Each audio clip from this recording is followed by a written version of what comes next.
It had been 2 years since the divorce. 2 years of silence, 2 years of unanswered questions, and 2 years of me convincing myself that I had moved on. My life had changed dramatically in those 2 years. I had built an empire, taken control of everything I had once let slip through my fingers, and on the surface, everything seemed perfect. But there was a part of me that was still missing something, someone. That person, or rather, that missing piece, was my ex-wife. The divorce hadn't been easy. It was messy, filled with accusations and bitterness, things we never expected to happen in the beginning. I thought we had everything, love, success, a beautiful life together, but somewhere along the way, it all fell apart. She walked away from me, and despite my pride, it hurt more than I wanted to admit, but that was 2 years ago. I had been living my life, and it was only in the quiet moments of the night that I thought about her. I convinced myself that I was better off without her, that the relationship was toxic, that we were better apart. She had her own life now, just like I did. We were no longer tied to one another, and I had made peace with that. At least, that's what I told myself. It was a random Thursday afternoon when I received the call. A mutual friend had informed me that my ex-wife had reached out, asking if we could meet. I didn't know what to expect. I was hesitant at first, wondering if she wanted to discuss old wounds, settle scores, or maybe just check in. But then, I told myself it didn't matter anymore. I had moved on, and I wasn't afraid of what she had to say. The meeting was set for the following weekend. When I walked into the cafe where we had agreed to meet, I saw her sitting by the window, just like old times. She looked almost the same, only more mature, more composed. She had always had this aura about her, a sort of quiet strength that I admired but had never fully understood. She stood up as soon as she saw me, and for a moment, everything around us seemed to freeze. There was a brief, awkward silence. We hadn't seen each other in so long, and the years of separation hung in the air between us, creating a chasm of uncertainty. I could feel the tension, but I also felt something else, something I hadn't expected. A twinge of longing, perhaps. Or was it regret? "Hey," she said softly, offering a tentative smile. "Hey," I replied, a smile tugging at the corner of my lips. "It's been a while." "Yeah," she nodded, her eyes flicking to the ground for a moment before meeting my gaze. "I wanted to see how you've been. To catch up, I guess."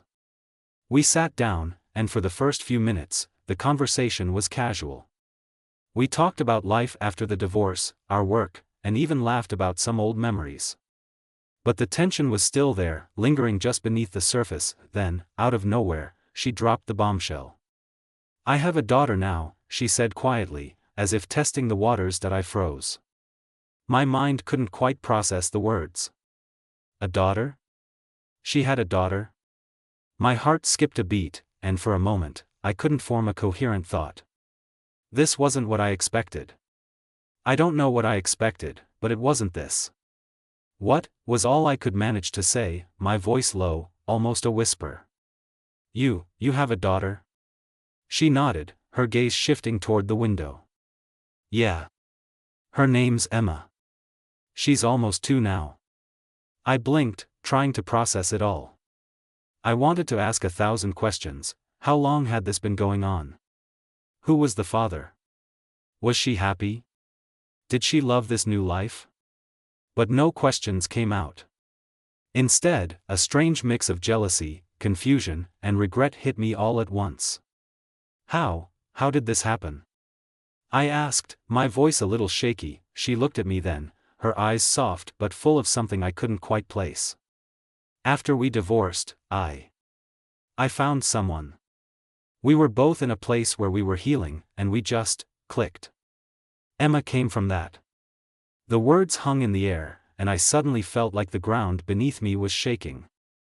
I hadn't even known she was seeing someone. I had never even considered the possibility. The thought of her being with someone else, building a family, something I had always imagined we'd do together, twisted something inside me. I looked away, trying to steady my breathing. But the truth was, I felt betrayed.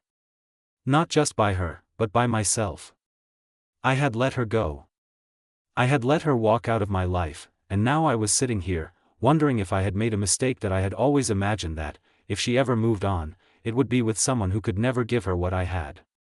But here I was, facing the reality that she had found someone else, someone who could give her what I couldn't. She saw the way I tensed up, the way my fists clenched under the table.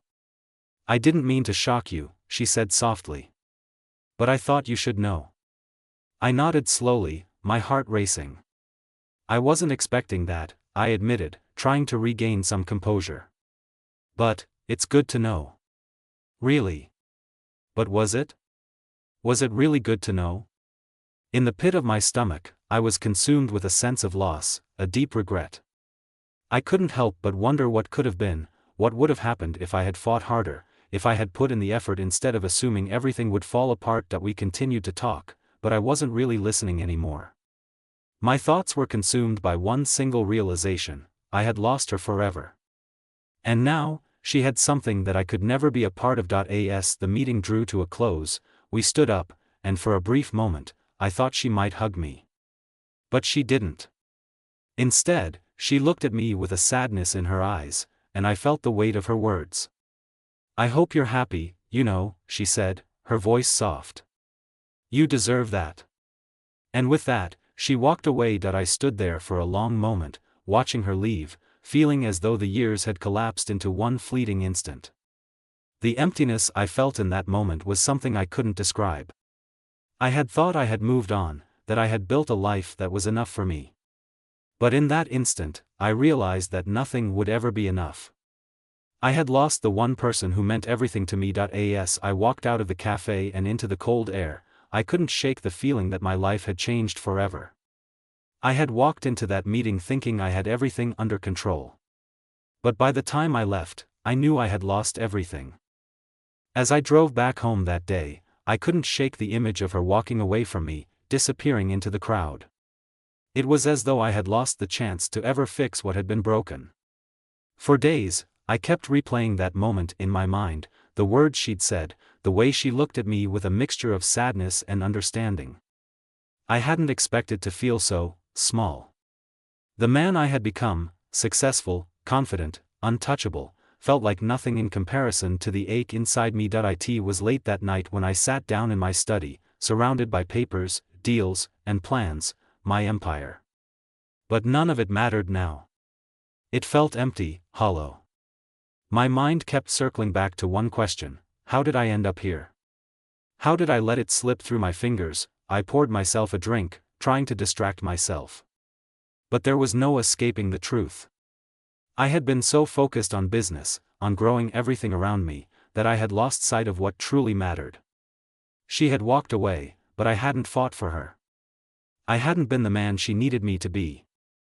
I had let my pride, my success, and my ego take precedence over her. And now, she had a daughter, a family, a life that wasn't mine to be a part of. I felt a deep emptiness, as if something had been ripped from my chest. But I wasn't ready to let go just yet. I had made mistakes, but maybe, just maybe, I could fix things. The following week, I decided to reach out again. This time, it wasn't about casual coffee or meeting up for old time's sake. I needed answers. I needed closure. And above all, I needed to know if there was any chance of repairing the wreckage I had caused. I sent her a simple message, asking if we could talk again. She responded almost immediately, "Sure, but I think it's time we both face the reality of things." I wasn't sure what she meant by that, but I agreed to meet her.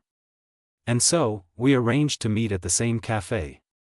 The anticipation gnawed at me for days.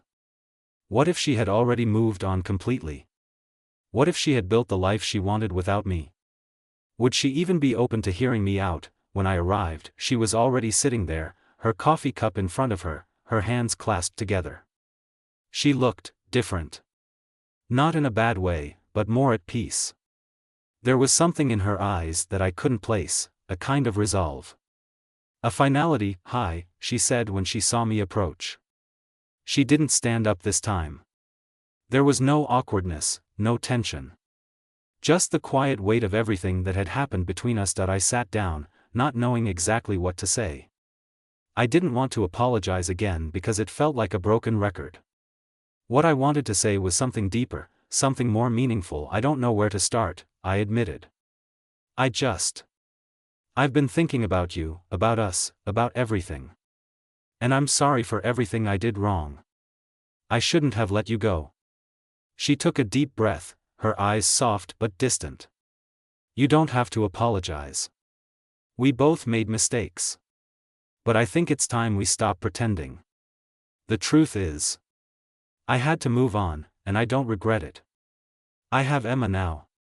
She's my priority. And I've found a kind of happiness I never thought I could have after everything with you. The words stung, but they weren't unexpected. I nodded, understanding the finality of it. She had moved on. She had built a life, and I was no longer a part of it. I can't ask you to take me back, I said quietly. But I need to know if there's any chance, any possibility, that we could try again. I'm not the same person I was. I've changed. I've realized how wrong I was. She looked at me, studying me for a moment, as if weighing her options. And then, to my surprise, she shook her head gently. I don't think I can go back, she said softly. What we had was real, and I loved you, but too much has happened. I can't pretend like it hasn't. I have a daughter now. My life is different. I'm different. The finality in her voice hit me harder than I anticipated. She was right. She had changed. And I had missed my chance to change with her. I understand, I said, my voice tight with emotion. I thought maybe. She reached across the table and placed her hand on mine, her touch surprisingly gentle. I think, deep down, you know this is for the best. You've built a life you're proud of. And I've found my own way too. It's okay to let go. I sat there, staring at our intertwined hands, feeling as if a huge weight had been lifted off my chest. But at the same time, something else crept in, a sense of mourning for what could have been. The conversation shifted, and we talked about everything else, how her life was with Emma, how I had been focusing on work, and for a while, it felt like we were just two old friends catching up. But the ache inside me didn't go away. As we stood up to leave, I knew this was the end of the chapter one had been desperately trying to rewrite. There was no coming back from this. And as I walked away from the cafe, I couldn't help but feel a pang of regret. Not for her, but for myself. I had lost her, and there was no way to undo it.